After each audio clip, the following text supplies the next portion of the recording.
হযরত ইব্রাহিম আলাইহিস সালাম আল্লাহকে বলেন, রব্বুল আলামিন, আপনার কাছে এই বুড়া বয়সে, ৮০ বয়স ওপরে বয়স, এই বয়সে একটি সন্তান আপনার কাছে দরখাস্ত করলাম, যে সন্তানটা হবে অত্যন্ত ভদ্র, অত্যন্ত নম্র, যে সন্তান দুনিয়ায় মানুষের উপরে কোনো প্রকার আক্রমণ করবে না, মানুষের পরে জুলুম নির্যাতন করবে না, এমন একটা সুন্দর সন্তান আপনি আমাকে দান করবেন, যে সন্তান হবে সহনশীল, যে সন্তান হবে ধৈর্যশীল, এমন একটা সন্তান আপনি আমাকে দান করেন।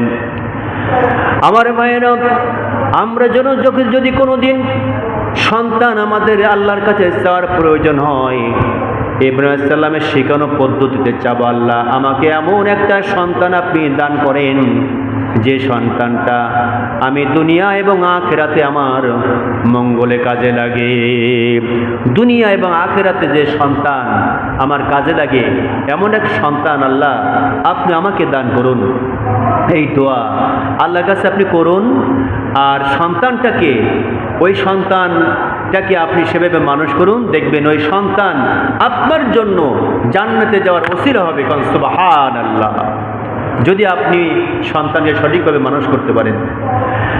আমার ভাইয়েরা, আল্লাহ রব্বুল আলামিনের কাছে হযরত ইব্রাহিম আলাইহিস সালাম যখন দোয়া করলেন, আল্লাহ রব্বুল আলামিন বলছেন, আমার ইব্রাহিম যখন আমার কাছে সন্তান চাইছিলেন, আমি রব্বুল আলামিন আমার ইব্রাহিমের জবাবে বলেছিলাম,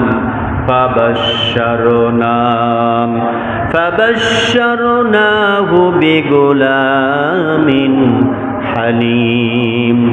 আমি আমার বন্ধু খলিল দোস্ত ইব্রাহিমকে বললাম, দোস্ত টেনশন করার কারণ নাই, আমি আপনাকে একটা ধৈর্যশীল সহনশীল সন্তান অবশ্যই দান করব। আল্লাহ রাব্বুল আলামিন ইব্রাহিম আলাইহিস সালামকে একটা ধৈর্যশীল সন্তান, ভালো সন্তান দেওয়ার একটা ওয়াদা করলেন।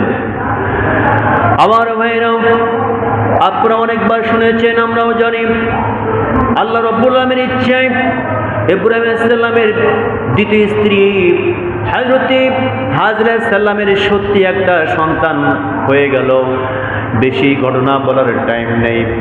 আমার ভাইরা, সন্তান হলো, সন্তান যখন ভূমিষ্ঠ হয়েছে ৮০-৮৬ বছর বয়সে, সন্তান হলে পরে ইব্রাহিম আলাইহিস সালাম অত্যন্ত খুশি হয়ে গেলেন, আল্লাহ এই বুড়া বয়সে এমন একটা সন্তান আপনি আমাকে দান করেছেন, জ্যোৎস্নার মতো সুন্দর, অত্যন্ত ফুটফুটে চেহারা, এত সুন্দর সন্তান দেখলে কলিজা ভরে যায়, মন ভরে যায়। আল্লাহর খলিল খুব খুশি হয়ে গেলেন, অত্যন্ত আনন্দিত। আমার ভাইরা, মহল্লাবাসী আনন্দিত, স্ত্রী আনন্দিত, প্রত্যেকেই দেখে খুশিতে বাগ, এমন সুন্দর সন্তান আল্লাহ পাক তাকে দান করেছেন। সন্তানটা অত্যন্ত সুস্ত্রী সন্তান। এবার এমন অবস্থা যখন হয়েছে, আপনারা জানেন, ইব্রাহিম আলাইহিস সালামের 2টা স্ত্রী ছিল। হাজরার গর্ভে যখন সন্তান হয়েছে, এদিকে সারার গর্ভে কোনো সন্তান নাই। সারার গর্ভে সন্তান না হওয়ার কারণে আপনারা জানেন, স্বামী স্ত্রীর মধ্যে যদি এর মধ্যে 2জন স্ত্রী হয়, তাহলে একটু কিন্তু সমস্যা হয়ে যায়, হিংসা হয়, একটু হিংসুটে হয়ে যায়। 2 বোর মধ্যে সমান তালে কিন্তু চলে না, 2 সতীনের ভিতরে সমান সম্পর্ক হয় না। এই না হওয়ার কারণে বড় সতীন যিনি ছিলেন, উনি ইব্রাহিম আলাইহিস সালামকে বললেন যে আমার কোনো সন্তান হয় না, আমি দেখতে পাচ্ছি তুমি সবচেয়ে তোমার ছোট বউকে বেশি ভালোবাসো, তার কাছে যাও, কথা বেশি বলো, কারণ তার সন্তান হয়েছে বলে আমার দিকে তোমার খেয়াল নাই। আল্লাহর খলিল বলেন, না, এটা কখনো সম্ভব না। তুমি যেমন আমার কাছে প্রিয়, আমার ছোট বিবি তেমন আমার কাছে প্রিয়, এটি কখনো সম্ভব না, সবাই আমার কাছে ভালো। হাজরার সতীন সারা বললেন, না ইব্রাহিম শোনো, যদি তুমি এক কাজ করো, একে আমার মোটেই সহ্য হয় না, তুমি কি করতে হবে এটাই করো। আল্লাহ রাব্বুল আলামিন ঠিক তৎক্ষণাৎ ইব্রাহিম আলাইহিস সালামকে বলে, ইব্রাহিম তুমি এক কাজ করো, তোমার নবজাত ভূমিষ্ঠ হওয়া ছোট্ট মাসুম বাচ্চারে নিয়া তোমার বিবি সুদ্ধা বনবার দিয়ে দাও, বনবার দিয়ে দাও। বাইরে রাখার দরকার নাই। তোমার ছোট্ট যে বাচ্চা, এই বাচ্চা তোমার বিবিকে দুজনকেই মরুভূমিতে রেখে আসো, যেখানে পানি নাই, খাবার নাই, গাছ নাই, পালা নাই, কেউ নাই, লোকজন কেউ নাই, একেবারে জনমানবহীন এলাকায় তুমি তোমার বাচ্চা এবং তোমার স্ত্রীকে রেখে আসো। কে বললেন? আল্লাহ তাআলা। আমার ভাইরা, কত কঠিন পরীক্ষা! এই দুনিয়ায় যত নবী রাসূল এসেছে, আল্লাহর খলিল ইব্রাহিমের যত পরীক্ষা হয়েছে, এত পরীক্ষার কোনো পয়গম্বরকে আল্লাহ তাআলা নেন নাই। সবচেয়ে বেশি পরীক্ষা ইব্রাহিম আলাইহিস সালামকে আল্লাহ নিয়েছেন। হযরত ইব্রাহিমের অনেক পরীক্ষা হয়েছে, এগুলো আমি বলবো না, পিছনে যাব না, এটাই শুধু বলি। ইব্রাহিম আলাইহিস সালাম এবার আল্লাহর নির্দেশে সত্যি বিবিকে গুছায় নিয়া, বিবি হাজেরাকে নিয়ে আর ছোট ছেলে, ছোট্ট মাসুম ছোট্ট বাচ্চা ইসমাইলকে নিয়ে চলে গেলেন বহু দূরে যে বর্তমান যেখানে কাবা শরীফ দেখেছেন, ওই এলাকায় নিয়ে চলে গেলেন। নিয়ে যাওয়ার পরে আমার ভাইরা, বিবি সদ্যা বাচ্চাকে মরুভূমির উপরে রেখে দিলেন। রেখে দিয়ে এবার চলে আসতেছেন বাড়ির দিকে ফিরে যখন আসতেছেন, তখন পিছন দিক দিয়া ইব্রাহিম আলাইহিস সালামের স্ত্রী হাজেরা ডেকে বলছে, ইব্রাহিম রে, এই বিশাল মরুভূমির উপরে কোনো পানি নাই, কোনো গাছ নাই, কোনো পালা নাই, সামান্য একটু আমাদের সঙ্গে রুটি খেজুর আছে, অল্প কিছু খাবার আপনি আমাদের দিয়েছেন। অল্প খাবার তো 2-1 দিনের মধ্যে শেষ হয়ে যাবে। তাহলে বিশাল মরুভূমির ভেতরে আমরা কেমনে থাকবো? আমরা কই যাব? পানি কই পাবো? খাবার কই পাবো? আমরা তো মুসিবতে পড়ে যাব। ইব্রাহিম কোনো কথা কয় না, চলে আসতেছেন। এরপর বলে, স্বামী হে, আপনি আমাদের এই বিপদের মধ্যে রেখে কই যান? আপনার না সবচেয়ে আদরের সন্তান ইসমাইল, এত বয়স, বুড়া বয়সে আপনার সন্তান হয়েছে, আপনার না নয়নের মণি, কলিজার টুকরা আপনার ইসমাইল, আপনি কোন বিবেকে, কোন দিক দিয়ে আপনার সন্তানকে এই মরুভূমির মধ্যে রেখে যান, যেখানে পানি নাই, খাবার নাই? ও ইব্রাহিম, এমন করে বারবার ডাকলেন আমার ভাইরা। বারবার ডাকার পর ইব্রাহিম আলাইহিস সালাম পিছন দিকে একবারও তাকাইলেন না। কিছু দূর যাওয়ার পর আবার ডাক দিয়ে বলছে, হযরত হাজেরা এবার জোর করে ডাকবে, ইব্রাহিম শোনো, তুমি যে তোমার বিবি আর তোমার সন্তানকে মরুভূমির বুকে রেখে যাও, পানি নাই, খাবার নাই, ঠিক আছে রেখে যাচ্ছ, তুমি যে আমাদের রেখে যাও, এই রেখে যাওয়াটা এটা কি আল্লাহ তাআলার হুকুমে না তোমার ব্যক্তিগত মতে? এটা একটু জানতে চাই। এমন করে বললে আল্লাহর খলিলের বুক ফেটে যায়, আল্লাহর খলিলের বুক ফেটে যায়। কাঁদো কণ্ঠেও কথা বললেন না, শুধুমাত্র আঙ্গুলটা উপরে দিয়ে বলে দিল, হাজিরা, একমাত্র আল্লাহ রব্বুল আলামিনের নির্দেশে তোমাকে আর আমার কলিজাকে এই মরুভূমির মধ্যে রেখে গেলাম। এমন করে বলার পরে হযরতে হাজেরা বলে, ইব্রাহিম রে, যদি আল্লাহর হুকুমে হয়ে থাকে তাহলে শোনো, এই বিশাল মরুভূমিতে পানি নাই, লোক নাই, জনমানবহীন এলাকা, গাছপালা নাই, খাবার নাই, আমার দৃঢ় বিশ্বাস যদি আল্লাহ রব্বুল আলামিনের হুকুমে এটা হয়ে থাকে, যদি আমাদের রেখে যাও, আল্লাহর মেহেরবানিতে আল্লাহ রব্বুল আলামিন আমাদের না খায়া মারবে না। সুবহানাল্লাহ! কি ইয়াকিন ছিল, কি বিশ্বাস ছিল হাজেরা। ইব্রাহিম, তুমি যে আমাদের রেখে যাচ্ছ মরুভূমিতে, এটা তোমার ব্যক্তিগত মত নাকি আল্লাহর হুকুমে? বললেন, আল্লাহর হুকুমে রেখে যায়। তখন ডেকে বলছে, ইব্রাহিম তুমি যাও, চলে যাও, আল্লাহ রব্বুল আলামিন নিশ্চয়ই আমাদের এই মরুভূমির বুকে না খায়া মারবেন না। আল্লাহ যখন চেয়েছেন এখানে থাকার জন্য, আমরা থাকলাম। তাওয়াক্কালতু আলাল্লাহ, আল্লাহর উপরে বিশ্বাস করে আমাদেরকে আল্লাহ তাআলা মারবে না, এই বিশ্বাস তার মধ্যে জন্মে গেল। আমার ভাইরা, এমনি করে আস্তে আস্তে আস্তে আস্তে দিন চলে যাচ্ছে, খাবার পানি ফুরিয়ে গেল, খাবারও নাই, পানিও নাই, সব শেষ হয়ে যায়। পানি যখন শেষ হয়ে গেছে, ছোট্ট মাসুম বাচ্চার খাবার তো নাই, পানিও নাই, মায়ের বুকের দুধ পর্যন্ত শুকায় গেছে। ছোট্ট মাসুম বাচ্চা কি খাবে? মা পানির জন্য দৌড় দিলেন। দৌড় দিয়া দাঁড়ায় আছেন, দেখলেন একদিকে সাফা পাহাড়ের উপরে দেখা যায় পানির জন্য চকচক করতেছে। দৌড় দিয়ে পাহাড়ের কাছে চলে গেলেন। পাহাড়ে যেয়ে দেখে কোনো পানি নাই। আবার ওই পাহাড়ের উপরে ওঠার পরে পিছনে তাকায় দেখে মারোয়া পাহাড়, মারোয়া পাহাড়ের দিকে তাকায় দেখে মারোয়া পাহাড়ের পরে যেন পানি চকচক চকচক করে। বিবি আবার দৌড় দিয়া চলে গেলেন মারোয়া পাহাড়ে। এমনি করে 7 বার দৌড়দৌড়ি করেছিলেন।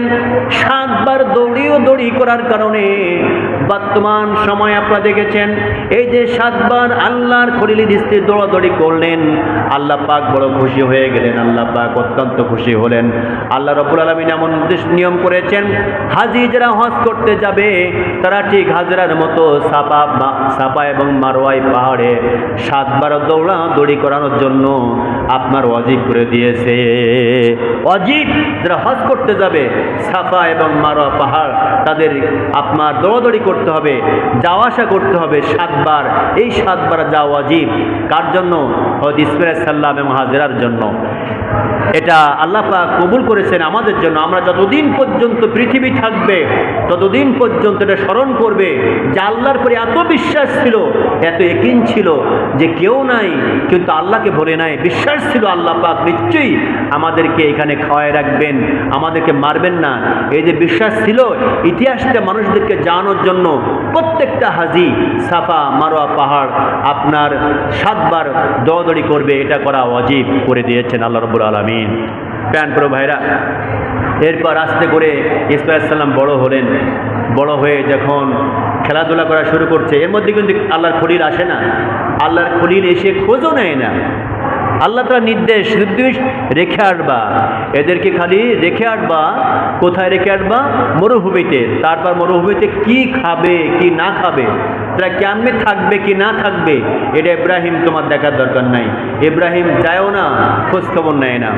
এমনি করে পথ চলা শুরু হলো। চলতে চলতে কিতাবের মধ্যে আসছে, কোরআনের মধ্যে আসছে, আমার ভাইরা, আল্লাহ তাআলা বলেন فَلَمَّا بَلَغَ مَعَهُ السَّعْيَ قَالَ يَا بُنَيَّ إِنِّي أَرَى فِي الْمَنَامِ أَنِّي أَذْبَحُكَ فَانظُرْ مَاذَا تَرَى قَالَ يَا أَبَتِ افْعَلْ مَا تُؤْمَرُ سَتَجِدُنِي إِنْ شَاءَ اللَّهُ مِنَ الصَّابِرِينَ। জিকির করি লা ইলাহা ইল্লাল্লাহ, জোরে লা ইলাহা ইল্লাল্লাহু মুহাম্মাদুর রাসূলুল্লাহ। আল্লাহ তাআলা বলছেন ফালাম্মা, অতঃপর বালাগা মাউস সায়া, হযরত ইব্রাহিম আলাইহিস সালাম যখন দৌড়াদৌড়ি করা শুরু করেছে, যখন একটু বড় হয়েছে, খেলাধুলা করতে পারে, দৌড়াদৌড়ি করতে পারে, বাবার সঙ্গে চলাফেরার মতো বয়স যখন হয়েছে, ছেলেকে ডেকে বলছে, এর আগে আল্লাহ তাআলা ইব্রাহিমকে বলে, ইব্রাহিম রে কুরবানি করো। আল্লাহ তাআলা বলে, ইব্রাহিম তুমি কুরবানি করো। স্বপ্ন দেখলেন, স্বপ্নের মধ্যে হযরত ইব্রাহিম তারপর দিন সকালে উঠে 100 উট কুরবানি করলেন। 100 উট কুরবানি করেছেন। কুরবানি করার পরে ওই দিন রাতে আবার স্বপ্ন দেখছে, ইব্রাহিম কুরবানি করো। ইব্রাহিম বললেন, কি ব্যাপার? কুরবানি তো আমি করলাম। আবার কুরবানি চাইলেন, আবার 100 উট কুরবানি করলেন। এরপরে আল্লাহ তাআলা আবার স্বপ্ন দেখাচ্ছেন, ইব্রাহিম তুমি কুরবানি করো। আবার তারপর দিন 100 উট কুরবানি করলেন। 3 দিন কুরবানি করার পর টেনশন করছেন, কি ব্যাপার? আল্লাহ কুরবানি করতে আমাকে বলে, আমি তো কুরবানি করি, এরপরেও কেন কুরবানি করতে বলে? আমার ভাইরা, ইব্রাহিম সাল্লাম আবার টেনশনে পড়ে গেলেন, কি ব্যাপার? কুরবানি এখনো কেন করতে হবে? কি কুরবানি করব?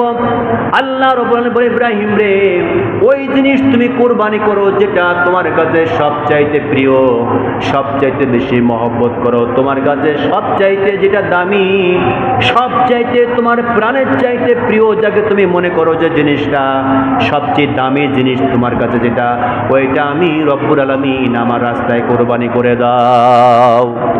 ইব্রাহিম, কুরবানি তো অনেক করলা তুমি, 300 উট কুরবানি করলা, এটা আমি আল্লাহ তাআলা কবুল করি নাই।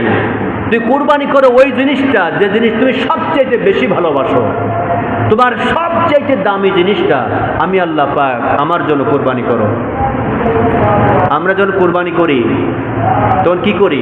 কোরবানির একদিন আগে বাজারে যেয়ে একটা গরু কিনে এনে কোরবানি করে দিই। তার প্রতি হয় না মহব্বত, ভালোবাসা, প্রেম, কিছুই হয় না। কিন্তু আল্লাহ তা বলছেন না। আল্লাহ বলছে কোরবানি করবে ওই জিনিস যেটা তুমি সবচেয়ে বেশি ভালোবাসো, মহব্বত করে সেটা কোরবানি করো।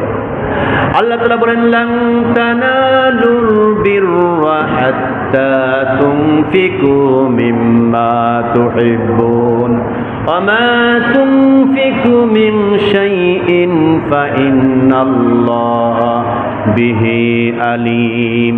আল্লাহ তাআলা বলেন অতক্ষণ পর্যন্ত তোমরা সফলকাম হবে না, ভালো মুমিন হবে না, ভালো মুসলমান হবে না, যতক্ষণ পর্যন্ত তোমরা তোমাদের সবচাইতে প্রিয় জিনিসটা আমি রব্বুল আলামিন আমার জন্য ব্যয় না করবে। সবচেয়ে তোমার কাছে যেটা প্রিয়, সবচেয়ে দামি, সবচেয়ে বেশি মহব্বত করে, সবচেয়ে ভালোবাসো যে জিনিসটা, ওই জিনিসটা যতক্ষণ পর্যন্ত আমি রব্বুল আলামিন আমার রাস্তায় তুমি খরচ না করবে, অতক্ষণ পর্যন্ত তুমি মুমিন হতে পারবে না। এরপরে আল্লাহ বলছেন ওমা তুনফিকু মিন শাইইন, আর কোন জিনিসটা তুমি ব্যয় করবে, ফাইন্নাল্লাহা বিহি আলিম, আমি আল্লাহ তাআলা সেটা ভালো করে জানি তুমি কোনটা দিবা কি না দিবা। অর্থাৎ আমরা যদি কোনো খারাপ কিছু দেই সেটাও আল্লাহ জানে, ভালো দেই তাও আল্লাহ জানে। এই জন্য আল্লাহ রব্বুল আলামিন ইব্রাহিমকে বলে ইব্রাহিম রে শত শত উট কোরবানি করলাম, আরও কোরবানি করো, কিন্তু কোনো কোরবানি আমি আল্লাহ পাক কবুল করব না। ইব্রাহিম শোনো, তুমি কোরবানি করবা তোমার সব চাইতে যেটা দামি, সবচাইতে প্রিয়। এই ৮৬ বছর বয়সে, মাফ করবেন, এই প্রায় ৯০ বছর বয়সে তোমার কাছে সবচাইতে প্রিয় কোন জিনিস সেটাই কোরবানি করো। আল্লাহর খলিল চিন্তা করলেন এই বুড়া বয়সে আমার কাছে আর একমাত্র একটা জিনিস আছে প্রিয়, সেটি হচ্ছে আমার সন্তান। আমার সন্তানের মতো প্রিয় আর কিছু নাই। আমার কলিজার টুকরা ইসমাইল এর মতো প্রিয় আর একটাও কোনো কিছু আমার কাছে নাই। আমার বিবি আমার কাছে প্রিয় না, আত্মীয় স্বজন প্রিয় না, কেউ আমার কাছে প্রিয় না। এই মুরব্বী বয়সে, বুড়া বয়সে আমার একমাত্র কলিজার টুকরা সন্তান ইব্রাহিমই প্রিয়। আল্লাহ নিশ্চয়ই আমার সন্তানকে চেয়েছেন। এবার উনি বললেন আল্লাহ আপনি সন্তান দেওয়ার মালিক, আপনি নেওয়ারও মালিক। আপনি যখন চাইছেন আর আমার কাছে যখন বলেছেন আমি নিয়াত করে ফেললাম আমার ইসমাইলকে আপনার রাস্তায় কোরবানি করবো। কোন সুবহানাল্লাহ। কতটা পরীক্ষা দেখেন, এমন পরীক্ষা পৃথিবীর কোনো পয়গম্বরকে আল্লাহ নেন নাই, পৃথিবীর পয়গম্বর কেন কাউকে নেন নাই। এত কঠিন পরীক্ষা আল্লাহ তাআলা ইব্রাহিম আলাইহিস সালামকে নিয়েছেন, এত কঠিনভাবে কোনো পরীক্ষা কোনো পয়গম্বরকে আল্লাহ তাআলা নেন নাই। নিজের সন্তানকে জবে করতে হবে, তাও 10টা না 5টা না, একটাই সন্তান, সেইটাই আল্লাহ রাস্তায় কোরবানি করতে হবে।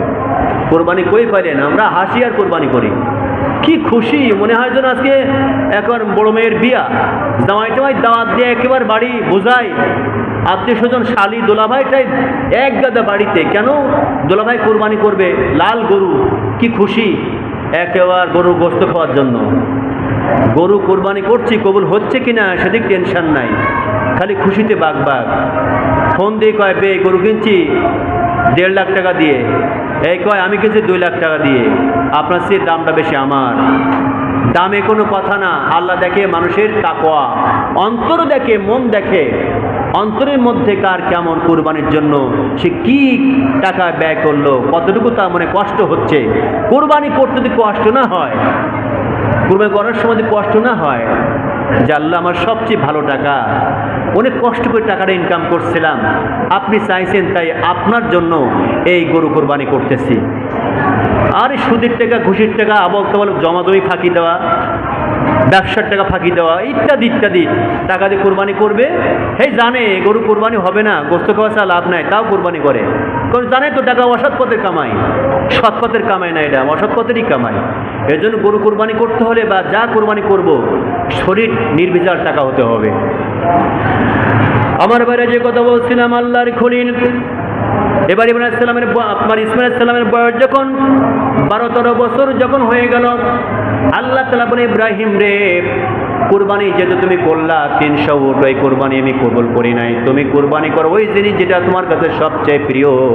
আল্লাহর খলিল চিন্তা করলেন, আমার কাছে এই 90-96 বছর বয়সে আমার কলিজার টুকরার সাথে ইসমাইল ছাড়া আর কেউ প্রিয় নাই। এই জন্য আমার ভাইরা, ইব্রাহিম সালাম ওই সময় তার ছেলে ইসমাইলকে কি বলেছিলেন সে ঘটনাটা আল্লাহ পাক কোরআনে বলেছেন সূরা সাফফাতে। ওই সময় আল্লাহ খলিল, ইয়া বুনাইয়া ইন্নী আরা ফিল মানাম আন্নী আযবাহুক ফানজুর মাযা তারা। আমার ভাইরা, আল্লাহর খলিল ডেকে বলে, ইয়া বুনাইয়া, হে আমার সন্তান শোনো, ইন্নী আরা, আমি দেখেছি, ফিল মানাম, রাতের মধ্যে আমি রাতের স্বপ্ন দেখেছি, আন্নী আযবাহুক, আমি তোমাকে কুরবানি করছি, স্বপ্নে দেখেছি। হে আমার ছেলে সন্তান ইসমাইল শোনো, আমি রাতে স্বপ্ন দেখলাম যে আমি তোমাকে কুরবানি করছি। বাবা, এটা তোমার সঙ্গে পরামর্শ হচ্ছে, তোমার মতামত কি? ফানজুর মাযা তারা, আমি যে তোমাকে কুরবানি করতেছি, কুরবানি করছি বা কুরবানি করার স্বপ্ন দেখেছি, বাবা এই বিষয়ে তোমার মতামত কি? এমন করে বলার পরে ছোট্ট ছেলে বলতেছে, ইয়া আবাতি ফাআল মা তু'মারু সাতাজিদুনি ইনশাআল্লাহু মিনাস সাবিরিন। ছোট্ট ছেলে ইসমাইল বাবার ওই প্রশ্নের জবাবে বলছে, বাবা যখন বললেন, ইসমাইল আমি রাতে স্বপ্ন দেখেছি তোমাকে কুরবানি করছি, এ বিষয়ে তোমার মতামত কি? আমাদের সমাজে যদি এমন কোনো দিন কিছু হতো, আমরা যদি কোনো ছেলেকে বলতাম যে ইসমাইল কি আব্দুল্লাহ কি সাইফুল্লাহ, বাবা আমি স্বপ্ন দেখলাম তোমাকে কুরবানি করব, তো আমাদের ছেলেরা কি বলতো জানেন? বলতো, আব্বা আমি স্বপ্ন দেখছি আমি তোমারই কোরবানি করছি। ছেলে উল্টো বলতো যে বাবা আমি স্বপ্ন দেখতেছি যে আমি তোমারই কোরবানি করতেছি। আমাদের সন্তান হলে উল্টা কথা বলতো, কিন্তু আল্লাহর খলিল ছেলে ইসমাইল বলছে, বাবা আপনি স্বপ্ন দেখেছেন, এই স্বপ্ন তো কোনো স্বপ্ন না, এটা আল্লাহর ওহী, আপনি হচ্ছে আল্লাহর পয়গম্বর, আর আল্লাহর পয়গম্বরের স্বপ্ন হচ্ছে ওহী সত্য, আপনি টেনশন করেন না। কি বলছে? ইয়া আবাতি ফাআল মা তু'মারু, এ আমার আব্বাজান, আল্লাহ রাব্বুল আলামিন আপনাকে যে আদেশ করেছেন আপনি এই আদেশটা ঠিক মতো পালন করুন। আল্লাহ পাক আপনাকে যে কথা বলেছে যে আপনি আমাকে কুরবানি করছেন, এ বিষয়ে আপনি টেনশন করবেন না, আপনি আপনার কাজ চালিয়ে যান। সাতাজিদুনি ইনশাআল্লাহু মিনাস সাবিরিন, সাতাজিদুনি নিশ্চয় আপনি আমাকে দেখতে পাবেন, ইনশাআল্লাহ যদি আল্লাহর ইচ্ছা হয়, মিনাস সাবিরিন সবরকারীদের মধ্যে একজন। আব্বাজান আপনি স্বপ্ন দেখেছেন, টেনশন করবেন না, চিন্তা করবেন না, আপনি আপনার কাজ বাস্তবায়ন করুন। আমি আপনার কলিজার টুকরার সন্তান ইসমাইল, আমি কোনো মতে দ্বিমত পোষণ করতেছি না, আল্লাহ যদি চাহে আমি সবরকারীদের মধ্যে থেকে যাব। আমার ভাইরা ইসমাইল বলেন আব্বা ঠিক আছে আপনি কুরবানি করবেন, কোনো সমস্যা নাই, কিন্তু আমার 3টা কথা। বলে ইসমাইল তোমার 3টা কথা কি? বলে বাবা যখন কুরবানি করবেন তখন আপনি এক কাজ করবেন, ভালো করে সুন্দর করে আমার হাত পা গুলো বেঁধে নেবেন, আমার হাত এবং পা বেঁধে নেবেন, নচেত যখন কুরবানি করবেন আমি ব্যথার কারণে হয়তো লাফালাফি করতে পারি, লাফালাফি করার সময় আমার পা হয়তো বা আপনার গায়ে লেগে যাবে, আমার পাপ আপনার গায়ে লেগে যাবে, বেয়াদবি হয়ে যাবে, কিয়ামতের মাঠে বলবে তুই তোর বাবাকে লাথি মেরেছিলি। বাবা আমি এটা চাই না। আমার ভাইরা দেখেন কত জ্ঞান, কত বিবেক, কত বুদ্ধি। আর বর্তমান সময়ে আমরা ছেলেরা বাবা মাকে ধরে ধরে পিটাই। কত নাফরমান বান্দা আছে, কত নাফরমান ছেলে আছে, মাকে ধরে পিটায়, বাবাকে ধরে পিটায়। মনে রাখবেন যে সমস্ত ছেলে তার মাকে তার বাবাকে পিটায়, কশিন কালেও এরা জান্নাতে যেতে পারবে না, কোনোদিন না, জান্নাতে যাওয়ার সুযোগ কোনোভাবে নাই। বাবা মাকে অসন্তুষ্ট করে, শ্বশুর শাশুড়িকে সন্তুষ্ট করে জান্নাত পাওয়া যাবে মনে করো? বাবা মার দিকে খেয়াল নাই, বাবা মা কি খাইলো কি না করে কোনো টেনশন নাই, শ্বশুরের জন্য পাঞ্জাবি, শাশুড়ির জন্য শাড়ি ইত্যাদি বাড়াই দেয় শ্বশুর বাড়ি, ওদিক বাবা মার কিচ্ছু দেয় না। এই সমস্ত কুলাঙ্গার পোলাপান আল্লাহর কাছে কিয়ামতের ময়দানে আসামি হয়ে দাঁড়ায় যাবে। শ্বশুর শাশুড়ি দেওয়া যাবে অবশ্যই, কিন্তু বাবা মাকে আগে দাও, তারপরে। আমার ভাইরা যে কথা বলছিলাম ডেকে বলছে, বাবা আমাকে যখন আপনি কুরবানি করবেন তখন ওই সময় হয়তো বা আমি ছটফট করব, ছটফট করার সময় আমার কোনো পা হয়তো বা আপনার গায়ে লেগে যাবে। আপনার গায়ে যদি লেগে যায় বেয়াদবি হয়ে যাবে, আল্লাহ পার করে নাকশ হয়ে যেতে পারে। মেহেরবানি করে আপনি আমার হাত পাগুলো বেঁধে নেবেন। বাবার একটি কাজ করবেন, আপনি যখন আমারে কোরবানি করবেন ওই সময় আপনার চোখ দুটো একটু বেঁধে নিয়েন, চোখ দুটা। আমি না আপনার একমাত্র সন্তান, আমাকে যখন কুরবানি করবেন, আপনার মায়া লাগতে পারে, দয়া লাগতে পারে। দয়া মায়া যখন হবে, যখন কুরবানি যখন করবেন, সরাসরি যখন চোখ দিয়ে দেখবেন, আপনার দয়া হতে পারে, মায়া হতে পারে, আপনি হয়তো কুরবানি করতে পারবেন না। এই জন্য মেহেরবানি করে আপনার চোখটা ভালো করে বেঁধে নিন। ও বাবা, 3 নম্বর শর্ত হলো, আমার মায়ের আমি একমাত্র সন্তান, আমি ছাড়া আমার মায়ের কেউ নাই। আমার মাকে আর মা বলে ডাকার মতো কেউ তো রইল না। আমি তো এই মুহূর্তে কুরবানি হয়ে যাব। বাবা আমার রক্ত মাখা জামা কাপড়গুলা নিয়ে মায়ের কাছে দিয়েন, আর মাকে বলেন যে তোমার কলিজা টুকরা সন্তান আল্লাহর জন্য, আল্লাহকে খুশি করার জন্য কুরবানি হয়ে গেছে। আমার মা আমার এই জামা কাপড় দেখে অন্তত খুশি হয়ে থাকবে। বাবা এই কাজটা আপনি করেন।